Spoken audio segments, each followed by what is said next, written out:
ولعظمة هذا اليوم الله سبحانه وتعالى يرسل لك إشارات وعلامات.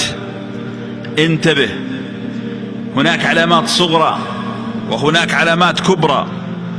علامات الصغرى ظهر 90% منها،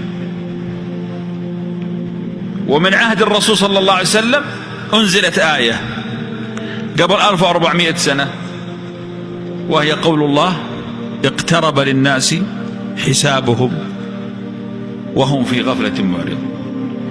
وآية أخرى: اقتربت إيش؟ الساعة وانشق القمر. ورسولنا صلى الله عليه وسلم كان يقول: كيف أنعم وصاحب القرن قد التقم القرن. هذا الكلام من متى يا جماعة؟ من 1400 سنة. إذن الأمر نحن مقبلون على النهاية واقتربت. ومبعث الرسول صلى الله عليه وسلم علامة من علامات الساعة الصغرى وليست الكبرى. وهناك علامات 10 كبرى. ما هي هذه ال10؟ أسردها لك لتعرف كيف سينتهي هذا العالم الذي نحن فيه. أولها أن يخرج المسيح الدجال.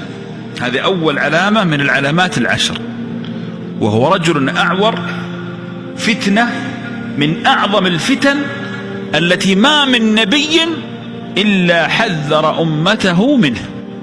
ما مر نبي إلا ويحذر أمته من هذا الدجال، ونحن في كل صلاة من صلاتنا نتعوذ من الدجال. هذا الدجال سيمكث في الأرض 40 يوما، أيامه مختلفة، يتنقل بين الأرض، ولذلك يذهب إلى مكان اليوم فيه طول سنة. هل يوجد في الأرض الآن أماكن اليوم فيها طول سنة؟ نعم يوجد. يوجد أماكن لا تغيب الشمس فيها إلا ساعات في السنة كاملة، النهار فيها يزداد على 6 أشهر و7 أشهر، موجود الآن. فهو يصل إلى ذلك المكان يوم طوله سنة، ويوم طوله شهر، ويوم طوله جمعة يعني أسبوع، وباقي أيامه مثل أيامنا هذه. إذن معظم الوقت سيقضيه في هذه الأرض التي نحن فيها.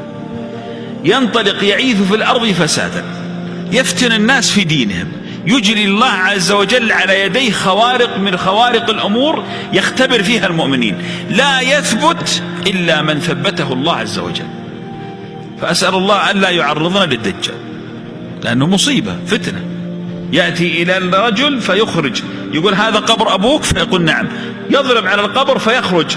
الذي يخرج ليس أبوك، لأنه لا يمكن أن تموت نفس فتعود إلا يوم القيامة، هذا كلام الله عز وجل.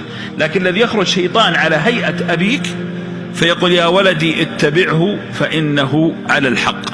أسألك بالله، أبوك لما يطلع من القبر ويقولك اتبعه، ألا تتبعه؟ فتنة. يجلس في الأرض 40 يوم كما قلنا.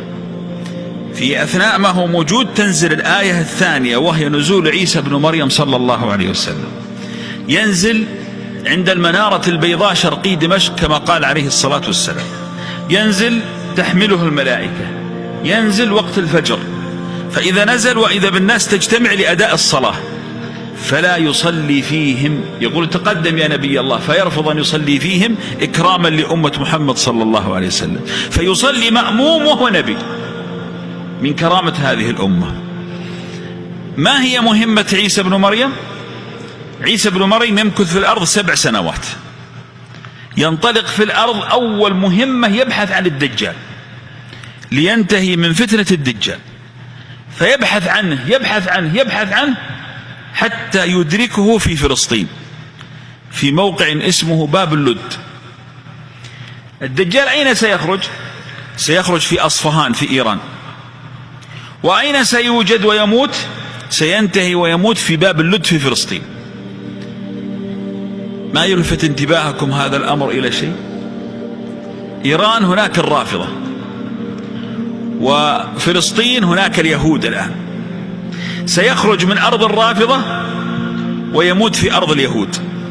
إذن اليهود والرافضة هم على قلب واحد ولو أظهروا لك العداء. لا يمكن أن تجد الرافضة إلا وهم على قلب واحد مع اليهود. ولذلك اليهود لما تبحث عنهم الآن تجدهم في إيران موجودين في أصفهان 70,000 يهودي هم الذين سيخرج عليهم المسيح الدجال، وينطلقون معه يعيثون في الأرض شرا وفسادا. فيدركه عيسى بن مريم عند باب اللد، فإذا عيسى بن مريم رأى الدجال يذوب الدجال كما يذوب الملح في الماء، فيدركه ويضربه بخنجره ويقول إن لي فيك ضربة لن تخطئها، فيقتله فتنتهي فتنة المسيح الدجال. يعود عيسى بن مريم إلى الأرض يدعو الناس إلى دين الله. في أثناء ما هو يدعو ينهدم السد الذي بناه ذو القرنين بيننا وبين يأجوج ومأجوج، وهذه هي العلامة الثالثة من علامات الساعة الكبرى. فإذا انهدم السد انطلقوا يموج بعضهم في بعض، يعني ينطلقون كالأمواج من كثرتهم، بشر لا يحصيهم إلا الله. يعني أقرب لك عددهم في بحيرة اسمها بحيرة طبرية.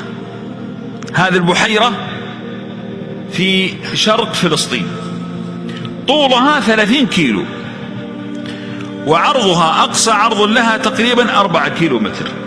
تخيلتوا الآن خزان هذا الماء 30 كيلو في 4 كيلو، يعني 120 كيلومتر مربع. هذه البحيرة مليانة ماء، يمرون عليها وهم يمشون يشربونها.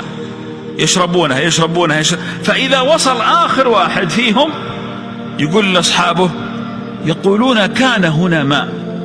ايش معنى هذا؟ شربوها ونشفت وهم ما يزالون يمشون. كم عددهم هؤلاء؟ عدد مهول. فلا يقبلون على مكان إلا أفسدوا فيه، ويهلكون الأخضر واليابس. يا رجل، الرسول صلى الله عليه وسلم يقول أن الله يقول لعيسى بن مريم إنه قد خرج أقوام لا يدان لأحد بقتالهم، يعني لا يمكن أن يقاتلهم ولا يواجههم أحد. فافزع إلى الطور، فيذهب عيسى بن مريم صلى الله عليه وسلم ومن معه من المؤمنين إلى الطور، إلى الجبل، ثم يصلون إلى أرض فلسطين. فإذا وصلوا إلى هناك يكونون نشروا الشر في كل مكان وأفسدوا، يعني شرهم آذى الناس. فيفزع عيسى بن مريم إلى الله أن يخلص الله المسلمين من شرهم. وهنا تظهر قوة الله عز وجل. يرسل الله عليهم دود اسمه النغف، يتسلط على رقابهم، دود ينتشر فيهم في رقابهم، فيقتلهم الله كلهم في ليلة واحدة، ويتنتهي يأجوج ومأجوج في ليلة. الله أكبر، ما أعظم الله. فإذا ماتوا انتفخت أجسامهم وبدأ يظهر دودهم وروائحهم، فعندها يدعو الله عز وجل عيسى أن يخلص الناس من شرهم، فيرسل الله تعالى طيورا كأسنمة البخت كرقاب الجمال، يعني طيور كبار، فتبدأ تحملهم وترميهم حيث شاء الله، إما إلى البحار أو إلى أي مكان. ثم ينزل الله مطرا لا يبقى منه بيت وبر ولا مدر إلا دخله هذا المطر. هذا المطر ينتشر في الأرض، فتعود البركة إلى الأرض مرة أخرى التي كانت في عهد آدم عليه الصلاة والسلام.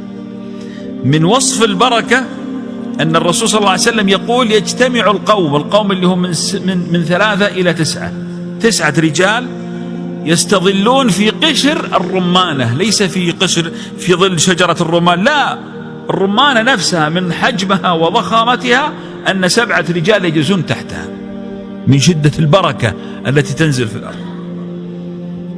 يقعد عيسى بن مريم 7 سنوات يكسر الصليب ويقتل الخنزير ويدعو إلى التوحيد، فيدخل الناس في دين الله أفواجا، ويحج بيت الله ويعتمر، ويجلس 7 سنوات، والأرض كلها أصبحت تعود إلى الدين أفواج، مع خير وأمطار وبركة تخرج في الأرض، تعود يعني الأرض بكر كما كانت جميلة. ثم يموت عيسى بن مريم صلى الله عليه وسلم. الآن انتهت 3 علامات من علامات الساعة الكبرى. بعد ما يموت عيسى ويكون الناس ارتاحوا واطمأنوا، يعود الشيطان مرة أخرى يفسد في الناس، ثم بعد ذلك يعود الناس إلى الضلال، فيخسف خسف في شرق الأرض يتحدث الناس فيه. الخسف ما هو؟ مدينة كاملة يخسف بها في ليلة واحدة، فيبحث عنها لا توجد. يعني ما هو خسف بسيط، لا، خسف يتحدث فيه كل الناس. وبينما الناس يتحدثون في ذلك الخسف، هذه العلامة الرابعة، إذا بخسف آخر في غرب الأرض، ثم خسف آخر في جزيرة العرب. الآن كم علامة؟ 6 علامات من علامات الساعة. ثم بعد ذلك يخرج دخان يملأ ما بين السماء والأرض، يغشى الناس كما قال الله عز وجل، يتأذى منه المؤمنون كالزكمة مثل الحساسية، ويتأذى منه غير المؤمنين أذى شديدا. هذا الدخان يغشى الأرض كلها، كل الأرض يغشاها هذا الدخان، يعني ليس دخان غبار في منطقة، لا، كل الأرض. ثم ينقشع هذا الدخان.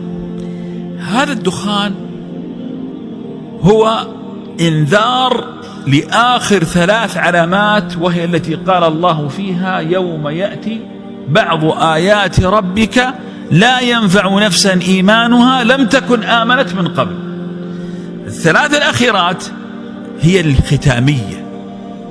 7 أو عفوا 8 اللي هي أول 3 الأخيرات